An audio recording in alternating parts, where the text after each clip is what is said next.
You're watching South Asian Newsline, and here are the top stories we are tracking for you on Thursday, the 23rd of October.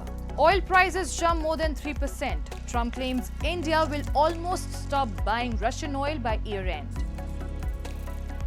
Kashmiri diaspora demands justice. Sanctions against Pakistan on Black Day. And gunman kills opposition politician Lasantha Wickramasekara in Sri Lanka.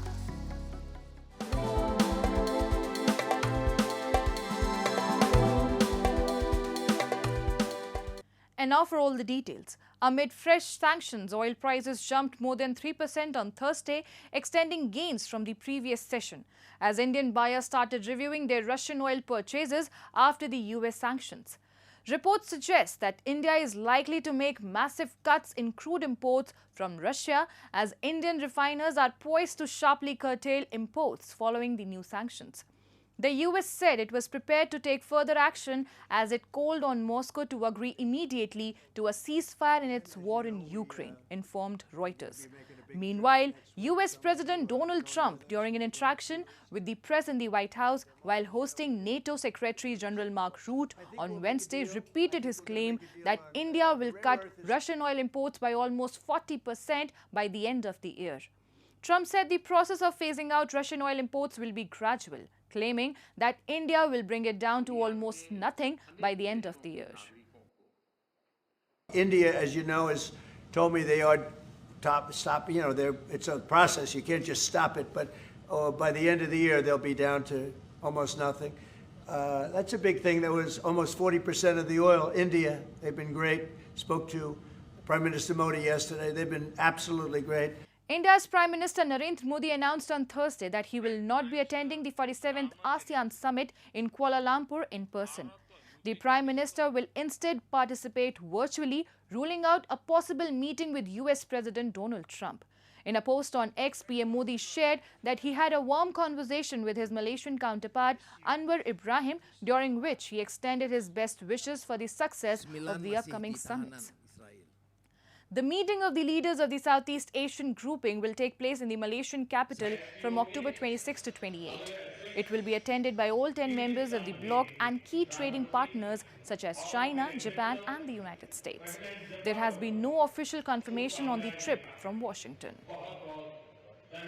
And Kashmiri activists held demonstrations in UK and Belgium on Wednesday to mark Black Day, the 78th anniversary of Pakistan's invasion of parts of Jammu and Kashmir. They demanded international intervention to stop ongoing rights violations in the occupied territories. We have a report. Leaders of the United Kashmir People's National Party and diaspora groups held protests outside the European Parliament in Brussels and the Pakistani embassy in London on Wednesday, condemning Pakistan's 1947 tribal invasion of Jammu and Kashmir.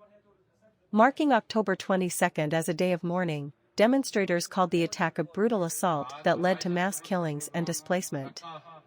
They urged Europe to form a fact-finding mission and impose sanctions on Pakistan for ongoing rights violations in PJK.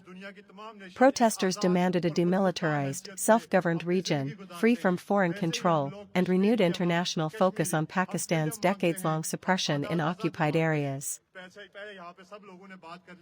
हम ये चाहते हैं एक fact finding mission जो है वो आजाद कश्मीर और गिलगित बल्तिस्तान और होल जम्मू कश्मीर में भेजा जाए ताकि जितनी भी ह्यूमन राइट्स वायोलेशन हैं उनको जो है वो रिकॉर्ड में लाया जाए और उनके ऊपर जो है वो सेक्शन मेजर्स लिए जाएं. Dr. Amjad Ayub Mirza, a London-based activist from PJK, said October 22nd, still after all these years, residents in the occupied region suffer due to poor healthcare, lack of rights, and laws forcing candidates to pledge loyalty to Pakistan's two-nation theory. He said people in PJK and Gilgit-Baltistan continue to fight for democracy, dignity, and reunion with their rightful homeland. Even for a job, you have to sign this affidavit or oath, whatever you want to call it, that you support Kashmir's accession to Pakistan and you support the ideology of Pakistan. You know, so there are no rights, political rights, there are no civil rights. If you protest, you are shot. The Awami Action Committee took out such big processions to make demands for the curtailment of privileges and perks to the aristocracy, so-called political aristocracy in POJK. And what happened? 13 people were shot dead and they had to call it off. Moving on. Lasantha Wickramasekara, a politician from the opposition in Sri Lanka, was assassinated after being shot dead in his office on Wednesday. The incident occurred while the 38-year-old council chairman of the coastal city of Weligama was meeting with constituents. A gunman wearing a face mask and carrying a helmet shot him at close range and fled on a motorcycle with another person. CCTV footage released by the police showed. Police said a pistol was used to shoot the chairman and the suspect fled the scene after the attack. Police are conducting a manhunt for the suspect.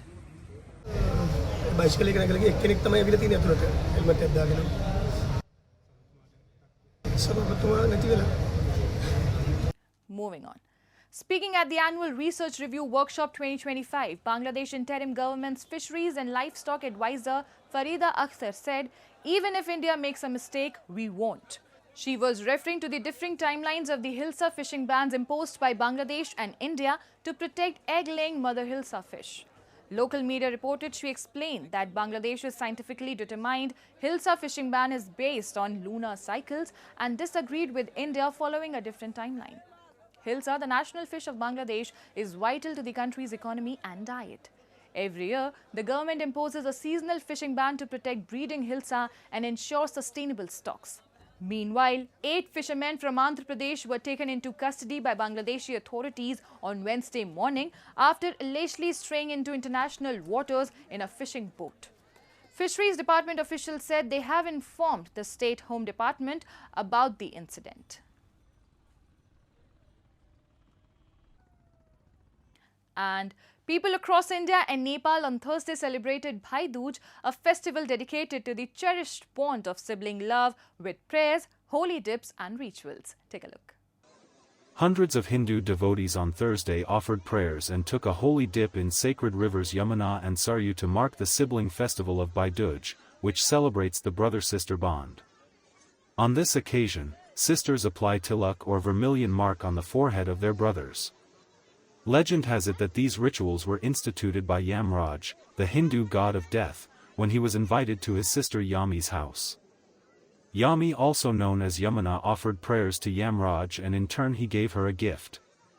It is believed that if a woman takes bath in river Yamuna on this day, then Lord Yamraj blesses her brother with a long life. आज यम द्वितीया है। आज जो भक्तगण दर्शन पूजन करेंगे यमराज जी का, उनको यमराज जी से किसी प्रकार का भय नहीं रहेगा। अर्थात ये भी कह सकते हैं वो पाप से मुक्त हो जाएंगे। यही यहाँ का आज का महिमा है। Meanwhile, in neighboring Nepal, the spirit of sibling love found its own colorful expression as people celebrated Bhai Tika, the cherished festival that marks the final day of Yam Panchak. For Ramesh Gautam, this year's Bhai Tika was unlike any other. Ramesh, who is from Myanmar, celebrated the festival for the very first time with the family of his grandparents' siblings, a moment that filled him with both joy and nostalgia. Observed on the second lunar day of the Shukla Paksh in the month of Kartik, Bhai Tika is more than a ritual, it's a celebration of the sacred thread that ties brothers and sisters together. म बर्माबाट आएको यहाँ हजुरबाका परिवारहरुकोमा हजुरबाले नेपाल छोडेर जानुभएको आज 90 वर्षपछि म हजुरबाकै परिवार खानदानमा आएर आज दिवाली मनाउँदै छु।